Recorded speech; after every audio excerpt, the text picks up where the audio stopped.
Hoodie guy coming back here with another one. Well. We'll be talking into that crash on June 1st, which I don't know if it's going to happen, but we'll talk a little bit more into that. But we got this alien distraction, which isn't like very big news, but that interview a few days ago, Obama said aliens are real, and then this guy Peter Ducey asked Trump on Air Force One. Trump said he gave classified information. He's not supposed to do that, but he hasn't seen them or whatever. So I don't really see how Obama saying one sentence that aliens are real, but he hasn't seen them is really classified information. I guess he said that they're not.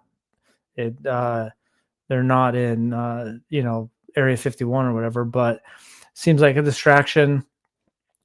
Ripple CEO says that there's a 90% chance that crypto market structure passes in April. And I think this is the big news. And I was thinking just in CME Group to launch 24/7 crypto futures and option trading on May 29th.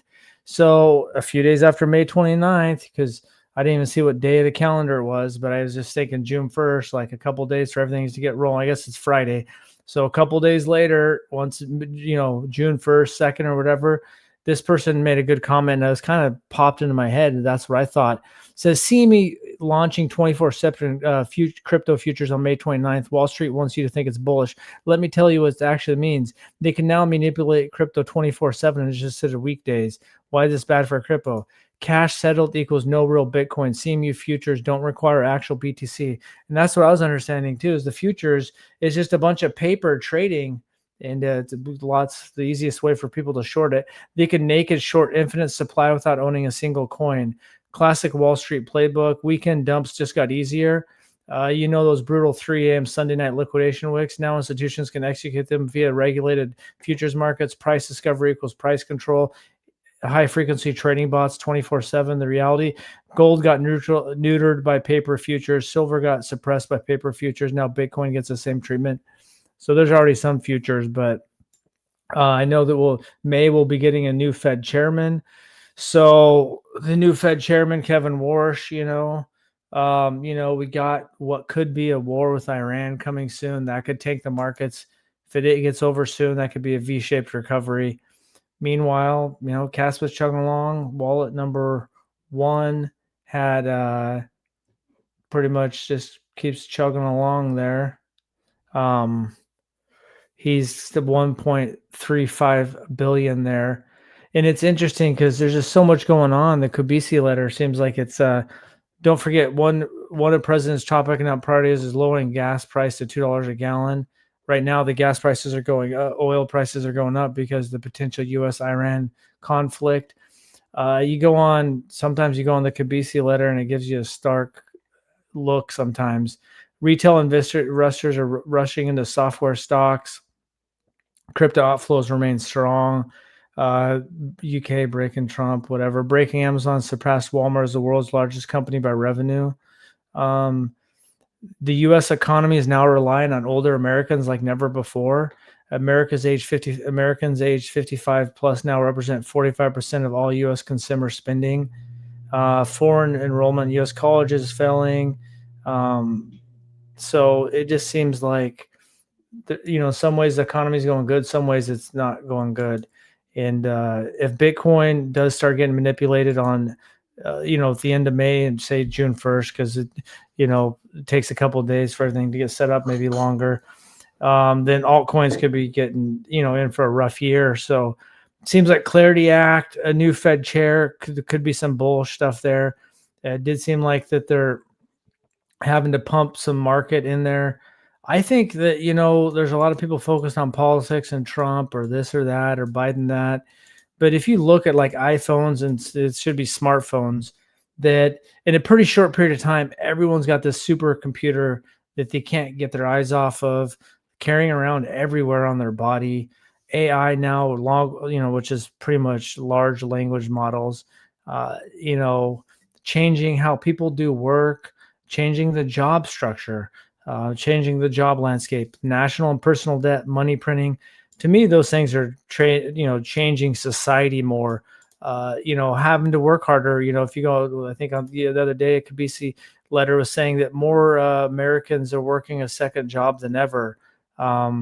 There's a 60-day plus delinquency rate on subprime loans are up. Non-asset owners are being left behind. We know that.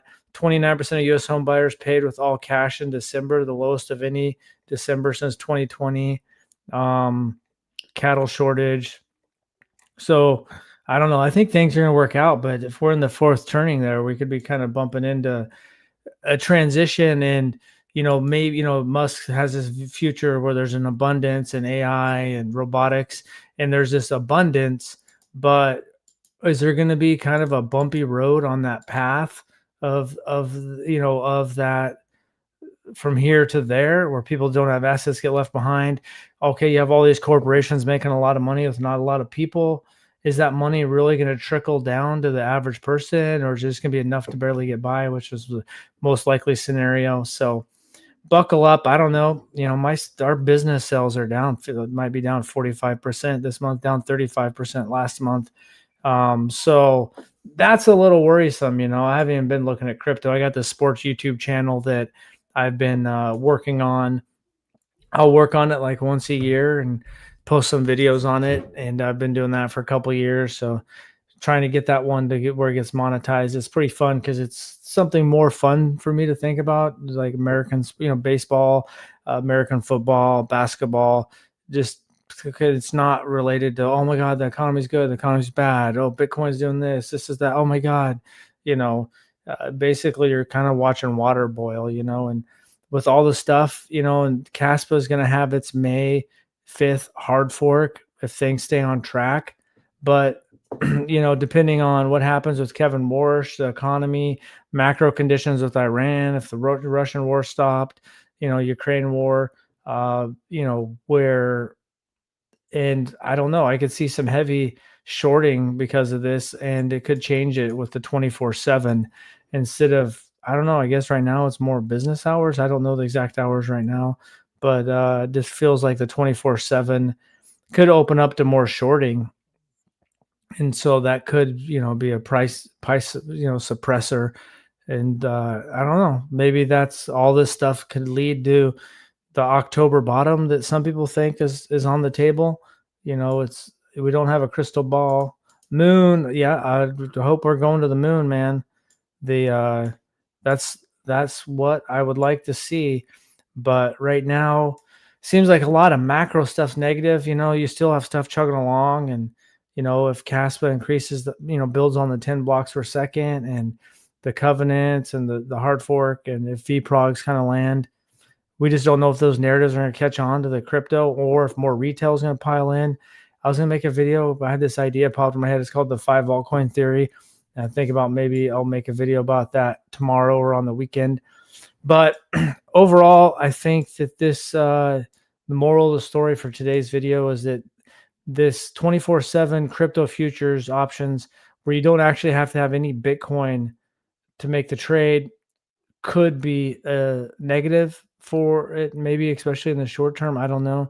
Once that launches, and the macro is really driving everything right now, and that's pretty much it. This seems like it's hard to know what's distraction from the larger story, but you just got to be patient. That's really the name of the game. So, and just stay in the game. That's all I'm trying to do. So that's all I got. Thanks for watching, and have a good day. Let me know what you think about the 24/7 futures trading launching in the end of May.